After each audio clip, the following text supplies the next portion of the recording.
स्वागत है आप सभी दर्शकों का। आप देख रहे हैं न्यूज़ 18 और आइए बड़ी खबर आपको बताते हैं। देहरादून से बड़ी खबर, जहां पर सहस्त्रधारा के कालीघाट और मजियाड़ गांव में बादल फटा है, जिससे इलाके में भारी नुकसान पहुंचा है। बादल नदी पर बना ब्रिज अपने साथ बहा ले गया तेज पानी के बहाव में, जिसमें यह भी जानकारी मिल रही है कि 3 से 4 रिजॉर्ट्स हैं, होटल हैं, दुकानें हैं जिनको नुकसान हुआ है। 5 लोग लापता बताए जा रहे हैं, जबकि करीब 100 लोगों का रेस्क्यू किया गया है। एनडीआरएफ और एसडीआरएफ के साथ प्रशासन की टीम राहत और बचाव कार्य में जुटी हुई है। मौके पर रेस्क्यू टीमें मौजूद हैं, राहत बचाव कार्य चल रहा है। मुख्यमंत्री धामी भी ग्राउंड जीरो पर पहुंचे और हालातों का जायजा लिया। मुख्यमंत्री धामी ने प्रधानमंत्री नरेंद्र मोदी और गृह मंत्री अमित शाह को भी इस पूरे घटनाक्रम की जानकारी दी है।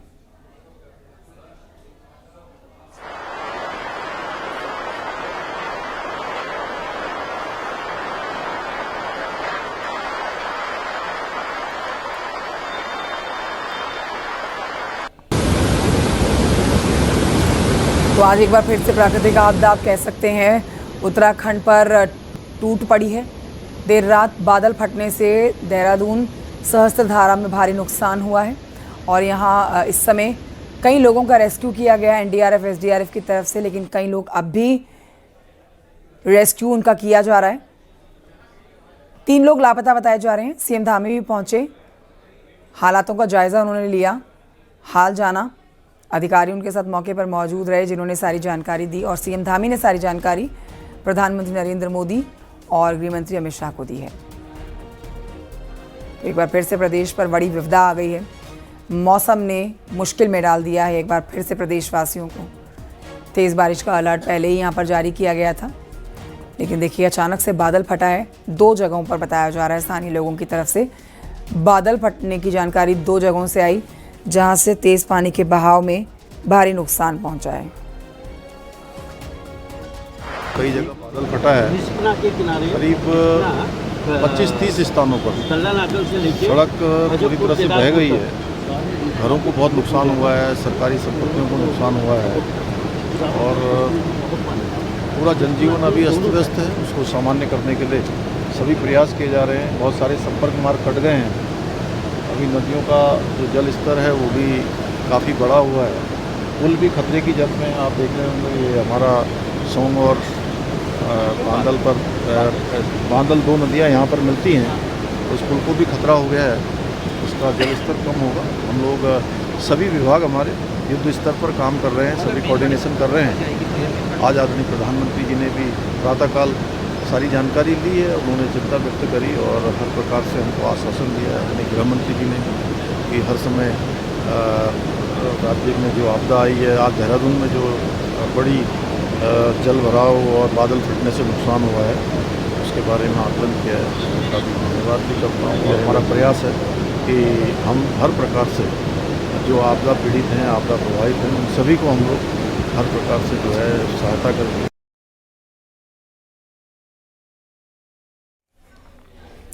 उधर बादल फटने से देहरादून में सहस्त्रधारा के कालीघाट और मजियाड़ गांव में भारी तबाही हुई।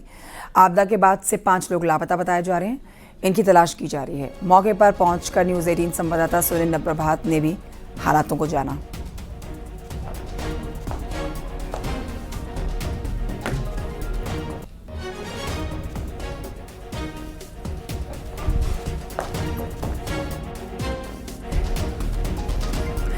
आपकी टेलीविजन स्क्रीन पर ये 6 तस्वीरें हैं। तपकेश्वर मंदिर डूबा पानी में फंसी हुई कार भी आप देख रहे हैं। सड़क पर मलबा आ गया, दुकानें जलमग्न हैं, मकानों में भी पानी घुसा हुआ है। आईटी पार्क देखिए क्या स्थिति इस समय वहां पर बनी हुई है।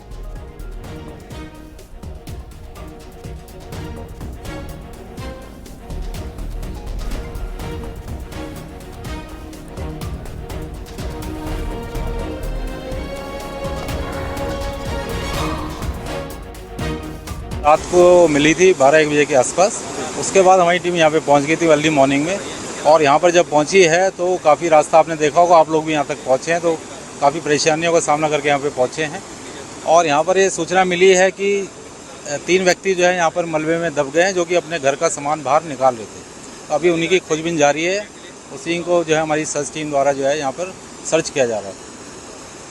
देहरादून के सरसधारा इलाके में भारी बारिश और बादल फटने से तबाही मची है। मैं अभी सरसधारा के उस इलाके में हूँ। ये मजियाड़ गांव इसको कहते हैं। इसके सामने बादल नदी है, जिसके एक और मजियाड़ गांव है तो दूसरी ओर काली घाट है।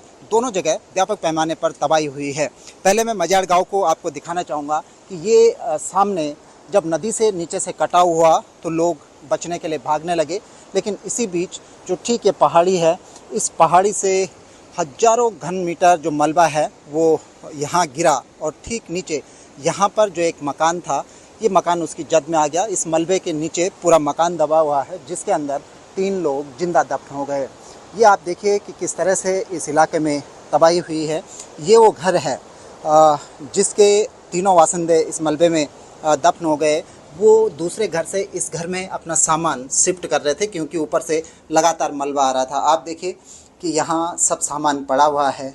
इस कमरे में भी जो पूरा बेड तक ये मलबा भरा हुआ है। आप देखिए किस तरह से यहाँ पर ये बर्बादी का मंजर इस घर में दिखाई दे रहा है। और इस घर के जो वासिंदे थे वो यहीं ठीक सामने से, ये जो घर आपको टूटा हुआ दिख रहा है, इसके ठीक नीचे एक और घर था जहाँ से वो अपना सामान निकाल रहे थे। और सामान निकालते निकालते ही तीनों लोग चपेट में आ गए इस लैंडस्लाइड की और जिंदा दफन हो गए। यहाँ पर एनडीआरएफ के जवान हैं जो सर्च ऑपरेशन चला रहे हैं, लेकिन अभी तक कोई सफलता नहीं मिल पाई, क्योंकि लूज़ मलबा दलदल बहुत ज़्यादा है। ठीक दूसरी ओर आप देखेंगे तो ये काली घाट है। काली घाट में इस पूरे एरिया में बड़ी संख्या में रिजॉर्ट थे। आप देखें कि अभी भी ये लगातार लूज मलबा यहाँ पर गिर रहा है। आप लाइव इस दृश्य को देख सकते हैं कि किस तरह से जब रात के समय यहाँ पर लैंडस्लाइड हुआ होगा तो कैसे ये दलदल भरा मलबा नीचे की ओर स्लाइड हुआ होगा। अभी आप देखिए मेरे लाइव करते करते जब हम इस दृश्य को यहाँ पर शूट कर रहे हैं तो ये कितनी तेज़ी के साथ ये मलबा नीचे की ओर आ रहा है। आप ये देखिए लाइव दृश्य। तो सुबह जब यहाँ पर ये पूरा का पूरा एक घटनाक्रम हुआ तो आप इससे अंदाज़ा लगा सकते हैं कि जब ये पूरा का पूरा पहाड़ टूट कर भरभरा कर नीचे गिरा होगा तो यहाँ जो मकान था, जिसका अब नामो निशान भी नहीं बचा है, वो पूरा का पूरा मकान इसमें दब गया और इसके अंदर 3 लोग जिंदा दफन हो गए। ये देखिए अभी भी इस पूरे पहाड़ का दरकने का सिलसिला जारी है। और देखिए कि कितना ख़तरनाक ये मंजर है कि इसके ठीक जब आप इस ओर मुड़ते हैं तो ये बांदल नदी है। बांदल नदी के दूसरी ओर भी गांव था और बांदल नदी और इस गांव के बीच यहाँ पर एक पुल था, वैली ब्रिज था, जो वैली ब्रिज भी पूरी तरह से ध्वस्त हो चुका है। तो सरसधारा की इस तबाही में रोड इंफ्रास्ट्रक्चर बुरी तरह से ध्वस्त हुआ है। जो लोगों की अपनी संपत्तियां थी, जो होटल थे, रिसोर्ट थे, घर थे, वो बड़े पैमाने पर तबाह हुए हैं। खासकर जो नदी के किनारे थे वो पूरे के पूरे तबाह हुए हैं। किसी की नींव कटकर चल गई तो किसी का पूरा होटल तबाह हो चुका है। तो एक बड़ा लॉस मानसून के जाते जाते भी उत्तराखंड को उठाना पड़ा है। देहरादून से न्यूज़ 18 के लिए सुनील नौप्रभात। और आइए अब आपको आगे बढ़ते बताते हैं कि बारिश का कहर देहरादून में लगातार बढ़ रहा है। निमी नदी के किनारे बने एक निजी कॉलेज में हालात बिगड़ गए, जहां नदी के तेज बहाव और मलबे ने कॉलेज को अपनी चपेट में ले लिया और एसडीआरएफ और एनडीआरएफ की टीमें मौके पर पहुंचकर हॉस्टल में फंसे हुए छात्रों को सुरक्षित बाहर निकाला।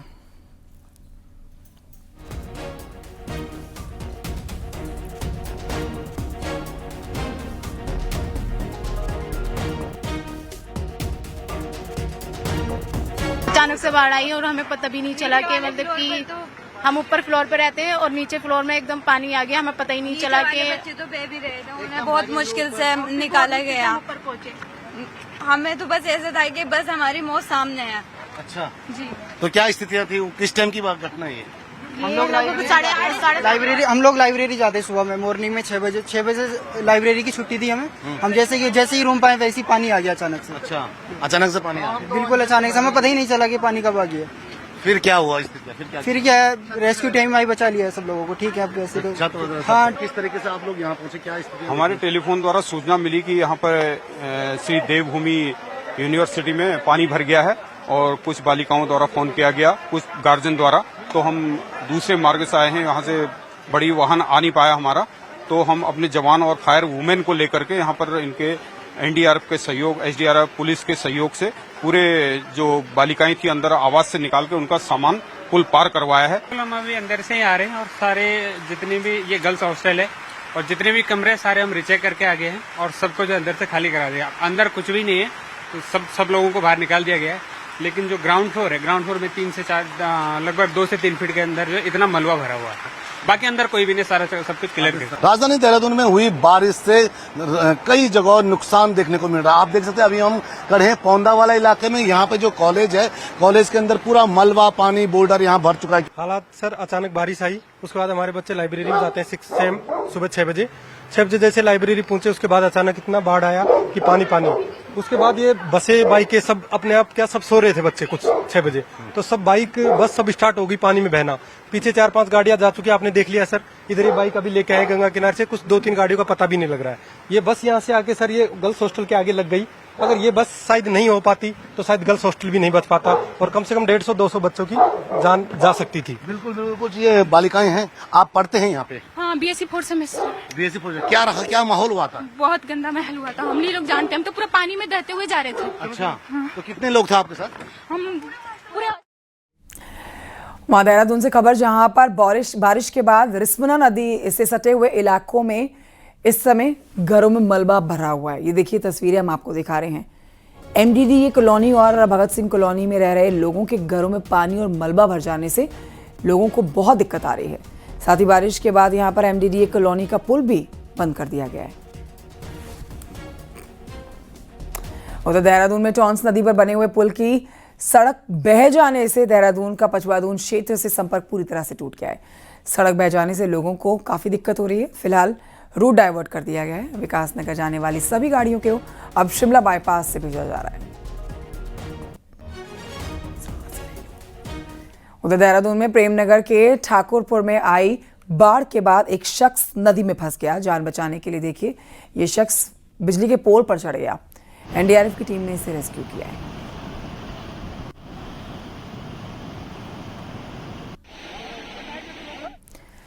प्रेमनगर के ठाकुरपुर जहां नदी में शौच करने गया था एक व्यक्ति, अचानक से जलस्तर बढ़ने से नदी में फंस गया, जिसके बाद बिजली के पुल पर चढ़ा और देखिए काफी देर तक यहां पर इसने खुद को बचाने का प्रयास किया, लेकिन फिर NDRF ने इस शख्स को बचाया।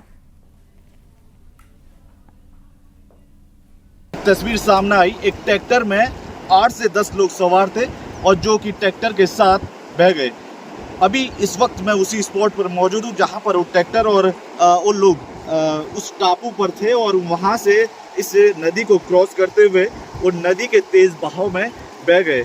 फिलहाल बताया जा रहा है कि 2 लोगों का कुशल रेस्क्यू कर लिया है और 3 लोगों की डेड बॉडी भी SDRF की टीम ने बरामद कर ली है।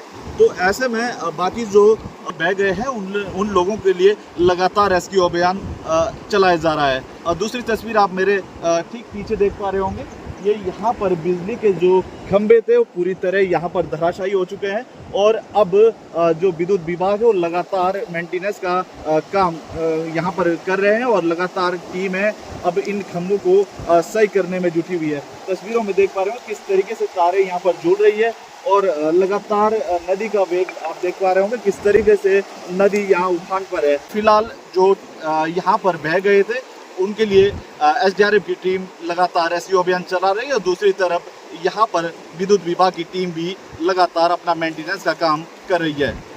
कुलदीप चौहान, न्यूज़ 18, आसन नदी।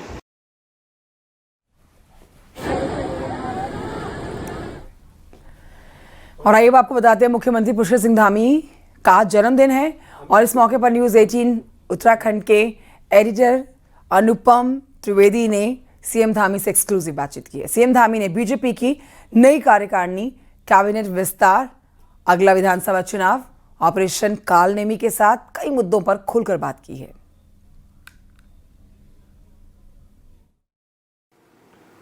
भारतीय जनता पार्टी की प्रदेश कार्यकारिणी की घोषणा हुई है और अब नजरें हैं कि आगे क्या डेवलपमेंट होते हैं प्रदेश में। तो आज बातचीत करने के लिए हैं उत्तराखंड के मुख्यमंत्री पुष्कर सिंह धामी हमारे साथ, उनसे बातचीत करते हैं। मुख्यमंत्री जी, बहुत स्वागत है आपका न्यूज़ नेटवर्क 18 में। और सबसे पहले तो आपको बधाई, आज आपका जन्मदिवस भी है। क्या कुछ नया रेजोल्यूशन, क्या कुछ नया संकल्प आप ले रहे हैं अपने जन्मदिन पर? नहीं, वैसे तो हर दिन जन्मदिन है, जिस दिन व्यक्ति अपने नए दिन की शुरुआत करता है, लेकिन तिथि के हिसाब से मैं सभी का अपने सभी मित्रों का, अपने पार्टी के कार्यकर्ताओं का, सबका मैं धन्यवाद करता हूं। और इस बार चूँकि हमारे राज्य के अंदर बहुत बड़ी आपदा आई है, अनेक लोग, कोई ऐसा जनपद नहीं है, ऐसी जगह नहीं है जो आपदा से प्रभावित न हो, इसलिए हमने सभी से निवेदन भी किया है। इस बार हम सब इस दिन पर संकल्प लेंगे कि आपदा जो पीड़ित लोग हैं, प्रभावित लोग हैं, उनकी मदद के लिए हम सब आगे आएं और उनके जीवन को फिर से स्थापित करने में, फिर से पटरी पर लाने में, व्यवस्थित करने में अपना जो योगदान हो सकता है वो योगदान दें। जी, बीजेपी के जो ये सांगठनिक चुनाव चल रहे थे, अब नए प्रदेश अध्यक्ष आए, उसके बाद नई कार्यकारिणी बनी है, कार्यकारिणी में बहुत से नए चेहरे दिख रहे हैं, तो अंदाज़ा लगाया जा रहा है कि बीजेपी को इस तरीके का है कि इसमें तजुर्बे के साथ साथ यंग फेसों को तरजीह दी जाए आगे भी।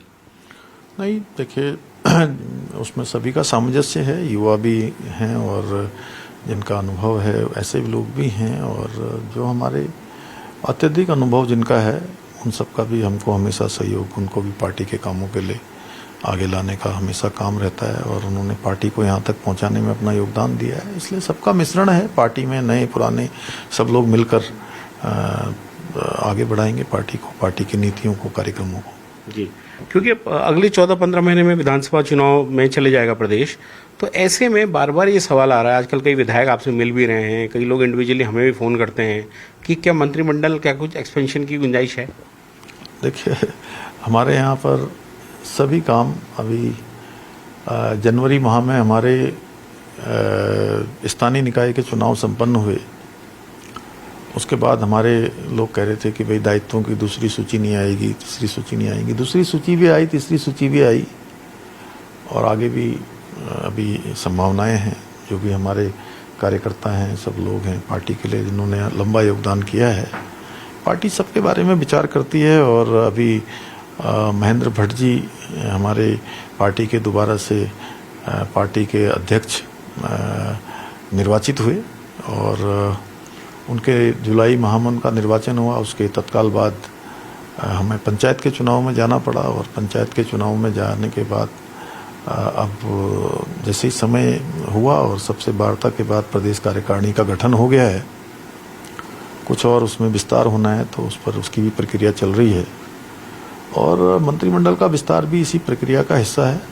सभी बातें चल रही हैं उसमें, और मैं पहले से कहता आया हूं कि हमारे यहाँ सभी काम तय समय पर होते हैं, लेकिन वो क्रमवार तरीके से आगे बढ़ते हैं। जी, तो ये आपने बड़ी बात की है सीएम साहब की, मंत्रिमंडल का विस्तार आपने इस और इशारा किया है कि होगा, कार्ड्स में है। किस तरीके की शक्ल आपको लगता है कि होनी चाहिए, खासकर तब जब आप चुनाव में जाने का ज़्यादा समय नहीं बचा है?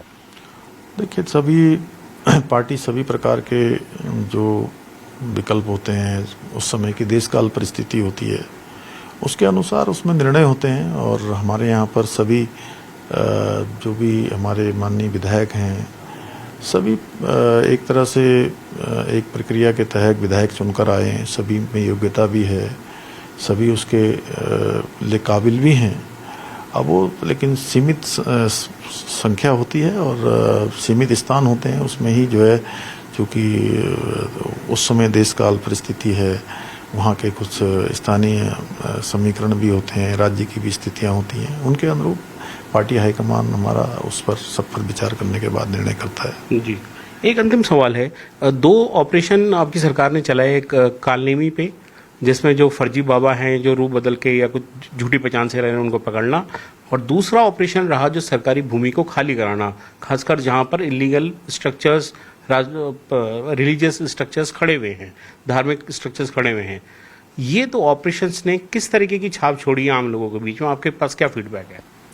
नहीं, ऑपरेशन कालनेमी बहुत सराहा गया है और वो अभी भी चल रहा है, क्योंकि ये ऐसा ऑपरेशन है जो कहीं ना कहीं धर्म के मार्ग पर बाधा बनने का काम करते हैं, सनातन को नुकसान पहुंचाने का काम करते हैं, लोगों की धार्मिक आस्थाओं के साथ खिलवाड़ करते हैं और अपना छद्म वेश बनाकर लोगों को ठगने का काम करते हैं। तो ये ऑपरेशन अभी हमारा और भी चलेगा। अभी 4 धाम यात्रा भी हमारी दूसरे चरण की फिर से पुणे उस पर आएगी, कुछ ही दिनों बाद ये मानसून कम हो जाएगा तो और तेज़ी से यात्रा चलेगी। उस दौरान भी हम इस ऑपरेशन को आगे बढ़ाएंगे और जो अतिक्रमण है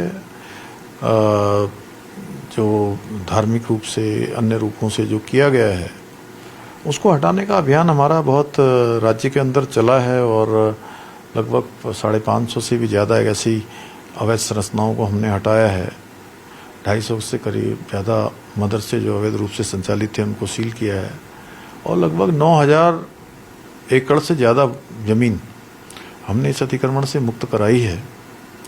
और ये चूँकि आपदा इस बार हमारे यहाँ पूरे राज्य के अंदर है इसलिए सारी मशीनरी अभी आपदा के काम में लगी है, लेकिन इस मानसून के बाद ये काम को हम फिर आगे बढ़ाएंगे क्योंकि देवभूमि के मूल स्वरूप को बनाए रखने के लिए भी ये ज़रूरी है। और एक देवभूमि के लोग जहाँ इसको चाहते हैं, उनके मन की इच्छा है, वहीं देश और दुनिया के लोग भी चाहते हैं। जी, बहुत धन्यवाद। तो ये थे उत्तराखंड के मुख्यमंत्री पुष्कर सिंह धामी, जिनका कहना है कि कालनेमी और सरकारी जमीन को अतिक्रमण से मुक्त कराने का जो ऑपरेशन है वो यथावत जारी रहेगा। अपने सहयोगी सुनील और दीपक उपाध्याय के साथ अनुपम त्रिवेदी, न्यूज़ 18 के लिए देहरादून से।